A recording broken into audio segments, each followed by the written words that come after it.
యిర్మీయా గ్రంథం 32వ అధ్యాయము 27వ వాక్యంలో ఒక మాట చూస్తే, నేను యెహోవాను, సర్వ శరీరులకు దేవుడును, నాకు అసాధ్యమైనది ఏదైనా ఉన్నదా? కొట్టు చప్పట్లు గట్టిగా. నువ్వు ఉన్న పరిస్థితులు చూసి, నీకున్నటువంటి శ్రమలను చూసి, నీ చుట్టూ ఉన్నటువంటి ప్రతికూల పరిస్థితులను చూసి నువ్వు దిగజారిపోతున్నావు. నీ ఆర్థిక పరిస్థితులను బట్టి నువ్వు దిగజారిపోతున్నావు.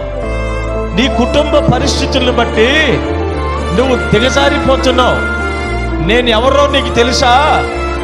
భూమిలో నుంచి నీకు దొరకకపోతే ఆహారాన్ని ఆకాశం నుంచైనా పంపించగలిగిన సమర్థుడిని. నాకు అసాధ్యమైనది ఏది లేదు.